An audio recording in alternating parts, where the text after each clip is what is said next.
aging. The opposite of aging is dying. And, so unless we're dead, we're aging. And that's, so if you're selling an anti-aging product, you're never going to be able to actually stop that aging process in the absence, of death. And so it's a really good market. So I get why marketers do it. It's easy to prey on our, self-consciousness. It's easy to prey on this ageism, but that's just exactly what it is. It's a great marketing ploy and a nice never-ending market. But I think it's ridiculous.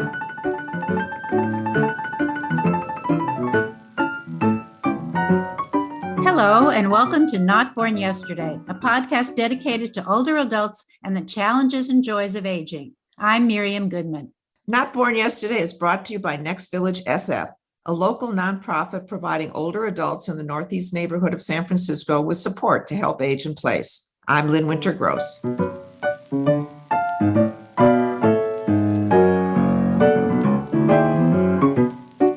Today we're talking about ageism. Of course, all of Not Born Yesterday episodes focus on issues of aging and ageism, be it in the workplace, the doctor's office, or in social settings. But we often find that listeners are not quite sure on what ageism is and why it's important to understand it and work to eliminate this ubiquitous and damaging ism. We hope today's episode will answer those questions. Our guest today is Kyrie Carpenter, one of the founders of a resource for information on ageism called Old School. Old School is an organization that collects and distributes information to educate us about ageism and how to end it. Kyrie is a therapist and public speaker and editor of a blog called Changing Aging. Kyrie, welcome to Not Born Yesterday. Thank you. I'm so happy to be here. Happy y'all exist.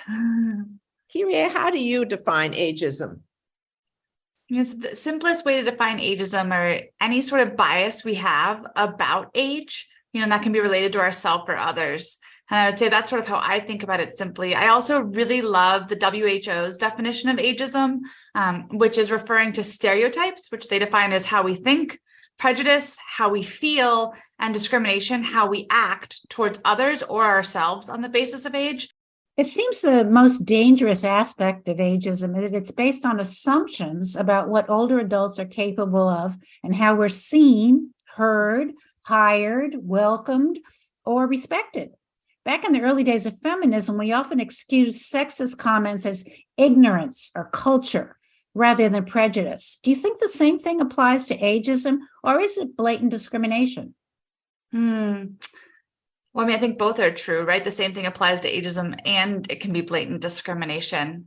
It's really tangly because we do all have these ideas about age that are baked into us from the same time that we start to get ideas, about gender, about sexual orientation, about ethnicity. When we're 4 or 5 is when we start to get these ideas about what certain ages mean, what we're allowed in the cultural eye to do at certain ages. And so I think what's so tricky about ageism is that, just like you said, in the early days of feminism, things kind of got to pass as ignorance. And that's sort of where we're at with ageism right now, too, is it's not something a lot of people are conscious of. And therefore, they're perpetrating it both internally against their future selves and current selves and externally against those they interact with. So do we need a new language? We hear the word elder, we hear the word senior, different words that we're now using, older adults. What is the language that you like to use? I love talking about language, and I want to be really explicit. This is not about word policing.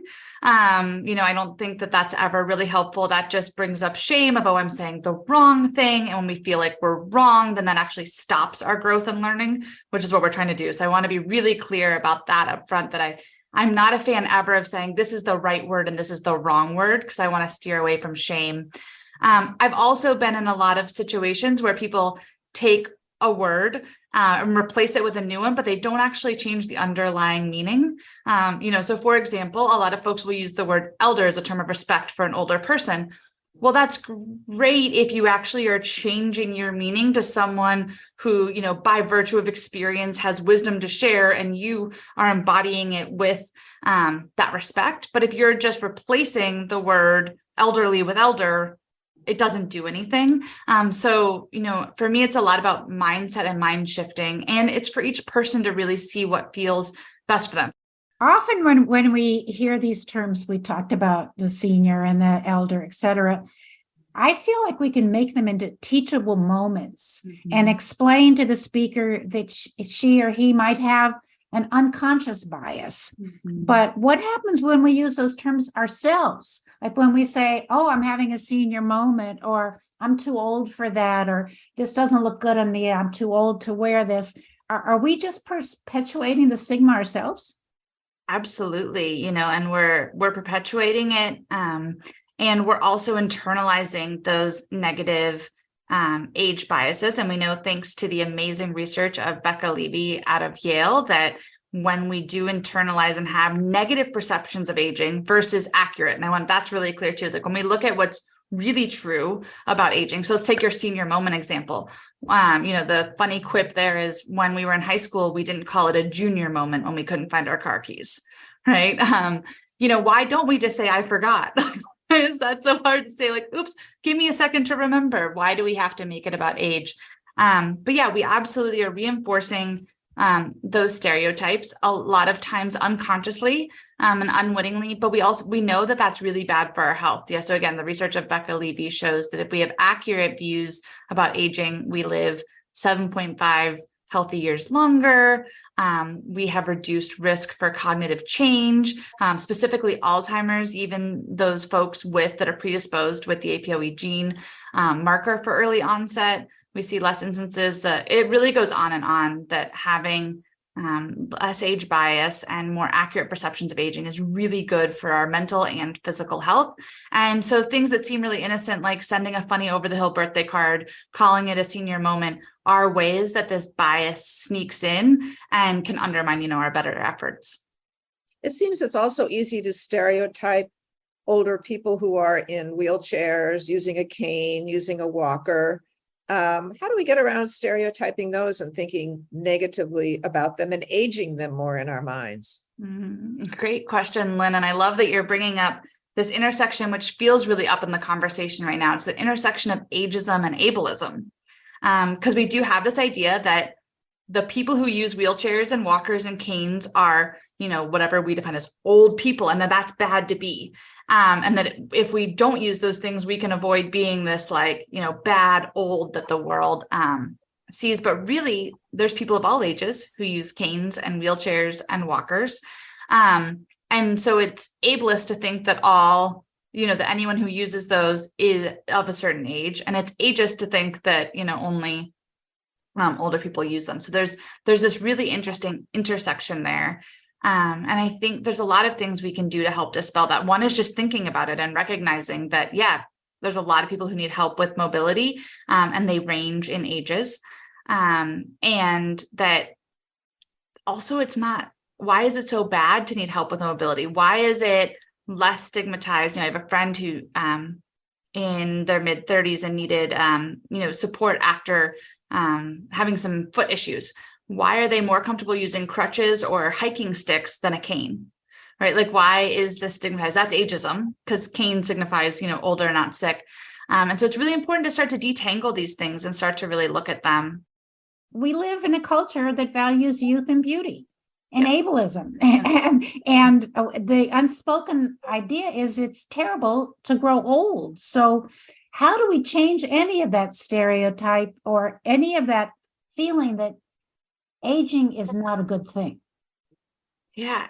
The thing I find most helpful is spending time with people who are different ages than you.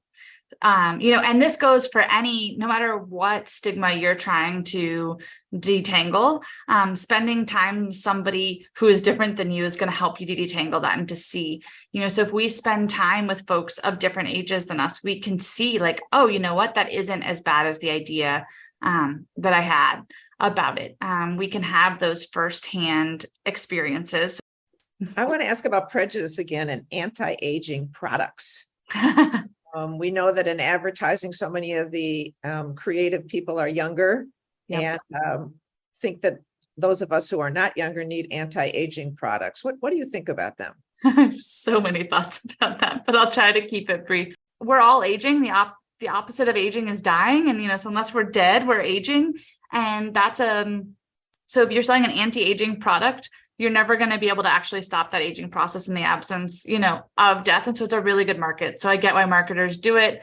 It's easy to prey on our, self-consciousness. It's easy to prey on this ageism, but that's just exactly what it is. It's like, it's a great marketing ploy and a nice never ending market. But I think it's ridiculous. And I'm all about celebrating my wrinkles and my gray hair is starting to come in. And I always have to tell the hairdressers, like, leave it alone. I want it to come in.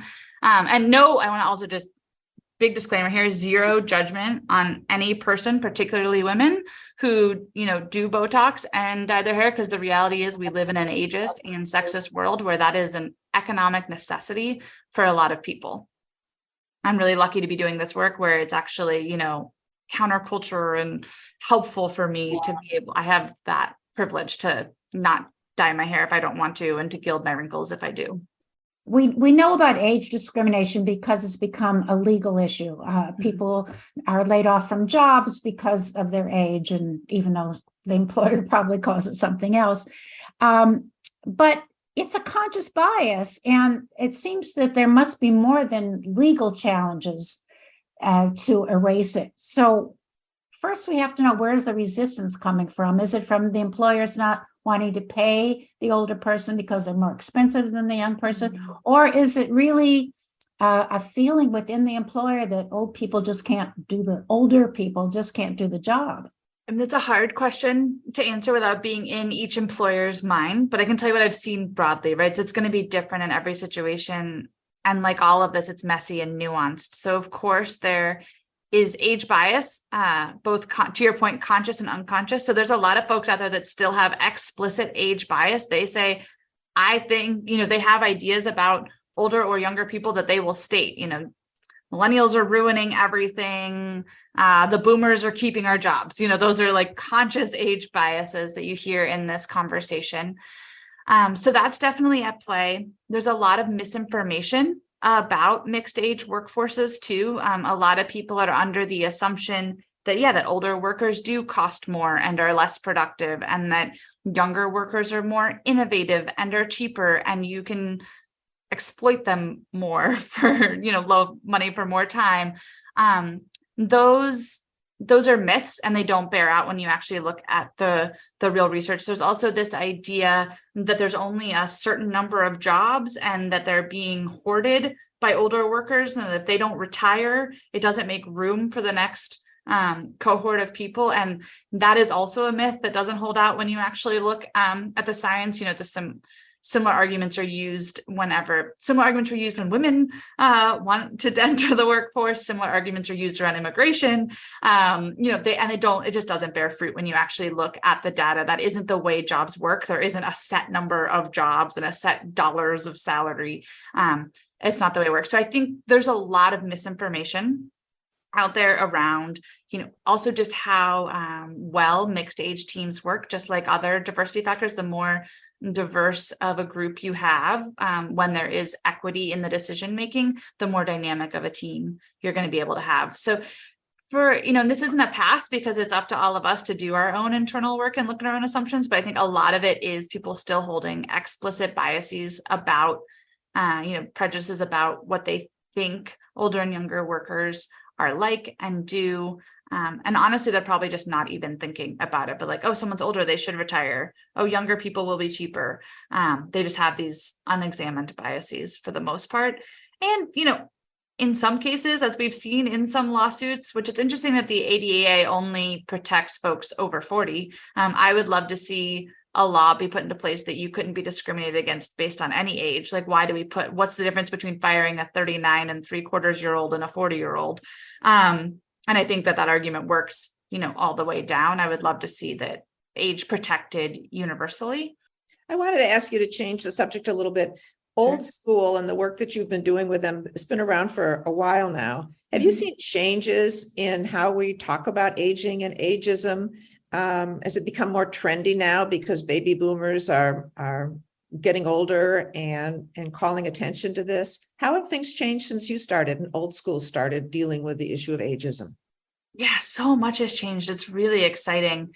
So when we first started old school, the idea was we started talking about it at the end of 2017. We launched the first website early 2018, just to give a sense of timing there. And when we first launched it, there were no anti-ageism campaigns. We didn't have a campaign section, which we now have, which was pretty cool. It's because they didn't exist. And now many cities, San Francisco, where we all are included, has an anti-ageism campaign. States like Colorado has a statewide anti-ageism campaign. Australia has a nationwide one. It's really cool to see. So that's something that I see as hey, that's changed. There are government entities and nonprofits starting campaigns to end ageism in their communities, is huge. You sound hopeful. I'm very hopeful, but that's just who I am. I am definitely someone who believes that with conversations and connections and education, hearts and minds can open and change. Well, one last thing I just want to bring up, since you have a young child and Lynn and I have young grandchildren, we've noticed the stereotypes of the grandmother in all the books. So when you start reading books to your child, we see them. You never see a grandmother going to work. She's always in the kitchen or she's knitting and she's sitting in a rocking chair. What can we do about that? Yeah. So I call myself a crone in training, because, I believe our world needs we need our older women play a very important role in the world. And when I get there, I want there to be space for me to be who I am, and I want there to be options. And you're absolutely right now in the representation in media, in children's books, it's horrendous. There's one monotype. Older women are either the grandma in the kitchen you're talking about or the evil witch. Those are our choices. We get to be the evil witch who eats the children, or we get to be the sweet grandma in the kitchen with no personality. And I want more options when I get there. So that's why I call myself a crone in training. There's a lot so for that, I think it's about finding things that don't perpetuate those stereotypes, about finding those archetypes. So it's like finding those things. On Old School, there's a link to a blog, A is for Aging, that's anti-ageist. It's children's books that don't perpetuate ageist stereotypes. Because it starts early, and it starts young, and we need to highlight more of those stories that give us more options to be the dynamic women that we are. Well, thank you so much for bringing up this problem and offering some solutions. Our guest was Kyrie Carpenter. Thank you.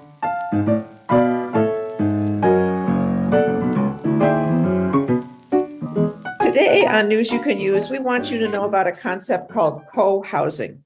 As baby boomers enter their 70s, many of us find ourselves at a loss to where we should live.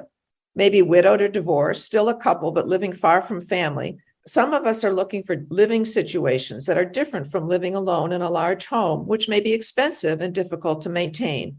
One trend is to establish co-housing, or it's often called intentional neighborhoods, where friends and or relatives buy property together in the same area.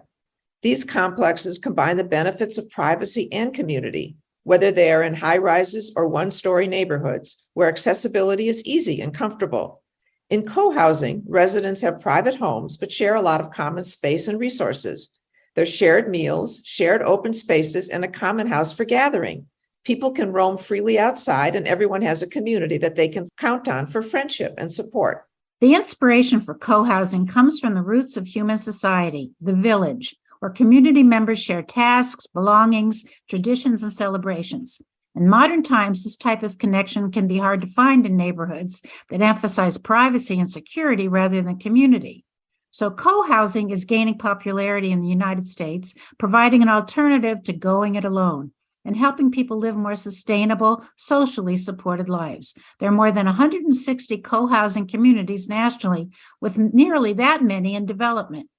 They're frequently called elderhoods, and they're built exclusively for older residents, but they're not quite like a planned retirement community.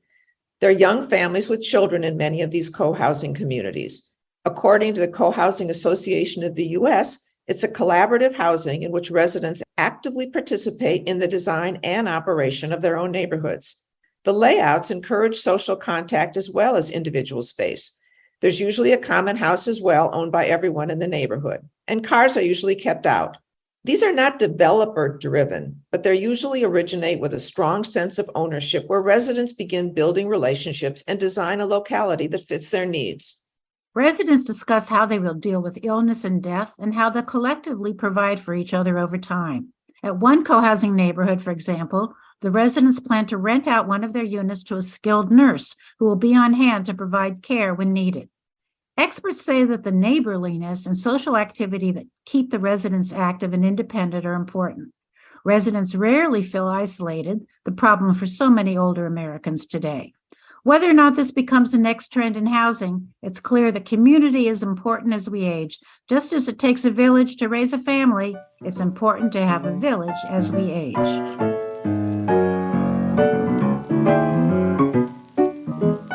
And that's our podcast for today. Our thanks go to Kyrie Carpenter of Old School. You can learn more about Next Village SF at their website, nextvillagesf.org. Our theme music is from Hook Sounds, and Jason Dahlstedt is our engineer. And thank you for listening. We'd love to hear what you would like us to discover and discuss. Please contact us at notbornyesterdaypodcast.org. Be well, stay strong, and remember, you weren't born yesterday. I'm Lynn Winter Gross. And I'm Miriam Goodman.